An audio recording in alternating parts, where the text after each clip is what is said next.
배당주 파이프라인 확충 및 성장주 주가 차익을 위한 코덱스 미국 30년 국채 액티브를 분석하고자 합니다.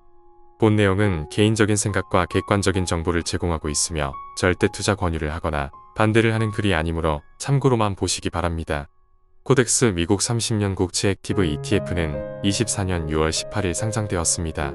기초지수는 KD캅 미국 국채 20년 플러스 지수로 이 지수는 잔존만기 20년을 초과하는 미국 국채로 구성된 지수입니다.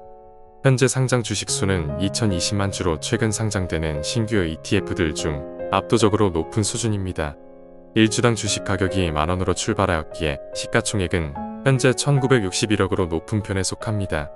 운용 수수료는 0.015%로 채권형 ETF 평균 0.1%보다 굉장히 저렴한 수준의 수수료율을 보이고 있습니다. 주가는 상장 후 계속 큰 움직임 없는 상황이었으나 최근 미국 주가의 본격적인 상승세를 기점으로 하락하여 현재 9,600에서 9,700원 사이에서 계속 머물고 있습니다. 1거래량은 76만 건 정도로 주식수에 비해서는 조금은 낮은 상황인데요. 아무래도 아직은 상장한 지 얼마 되지 않은 데다가 원가 상승세인 주식시장 상황이기에 조금은 관심이 적은 것으로 보입니다. 앞으로 미국 금리 인하 등 본격적인 채권 관련 이슈가 발생하면 주가 변동이 눈에 보이지 않을까 합니다. 현재 정확한 배당률은 운용 성과에 따라 다르겠으나 월 배당으로 배당을 지급하겠다고 합니다. 옵션 전략을 사용하는 ETF는 아니기에 배당률은 높진 않을 것으로 예상되는데요.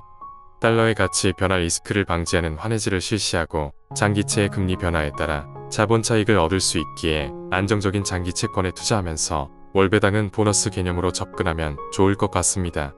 코덱스 미국 30년 국채 액티브는 20년 이상 미국의 초장기채에 투자하는 ETF인데요. 앞서 설명드린 대로 금리가 인하되면 주가 상승이 일어날 가능성이 큽니다. 물론 현재 금리 인하에 대한 기대는 있지만 7월에서 9월로 혹은 11월로 예상 시기가 미뤄지고 있습니다. 일반적으로는 만기가 긴 채권일수록 만기가 짧은 채권보다 수익률이 높아서 금리가 하락할 때는 듀레이션이 긴 장기 채권 투자가 더욱 유리하다고 합니다. 투자되는 채권들은 미국의 ETF들도 포함되어 있는데요. 미국의 잔존만기 20년 이상 국채 현물은 30% 미만으로 편입하고 나머지는 현물 ETF를 편입하였다고 합니다. 투자 대상 ETF를 보시면 미국 대표 장기채 ETF인 TLT부터 총보수가 저렴한 VGLT, SPTL 등 원화 환산으로 500억 원 이상의 거래량이 풍부한 미국 대표 자산운용사들의 채권 ETF들로 구성되어 있음을 알 수 있습니다.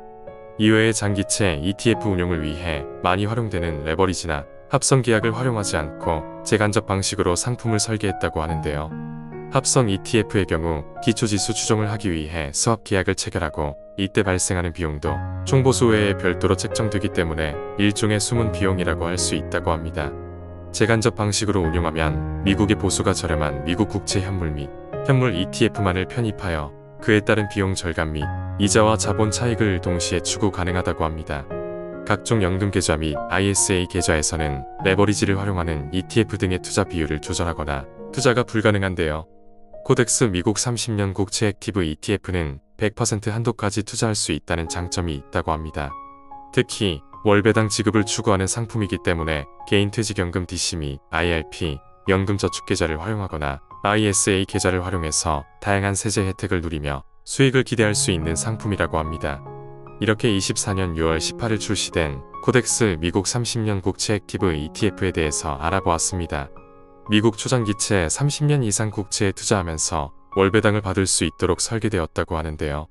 최근 금리 인하 시기를 조율하는 미국의 상황을 기다리면서 저렴한 수수료로 환율 변동에 대한 리스크를 해지하고 배당을 받으면서 장기 투자가 가능한 장점이 있어 보입니다. 현재는 주가는 큰 변동을 보이진 않고요.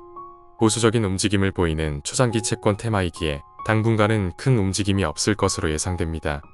향후 운용 실적 및 배당 지원에 따라 월배당을 할 것으로 보입니다만 높진 않을 것으로 보이고요. 안정적으로 채권에 투자한다는 생각으로 접근하면 좋을 것 같습니다. 직접 투자 시엔 국내 상장 해외 ETF이기에 주가 차익에 대해서 15.4%의 세금이 나가기에 100%까지 투자가 가능한 과세이연 연금 계좌 등을 통해 장기 적립식 투자를 하시는 것도 괜찮은 선택 같습니다. 유튜브에서는 블로그에 있는 글들을 요약해서 전달해드리고 있습니다. 자세한 내용은 블로그 내용을 참조해 주시기 바라며 구독과 좋아요 해주시면 꾸준히 좋은 내용으로 찾아뵙겠습니다. 구독, 좋아요 부탁드려요.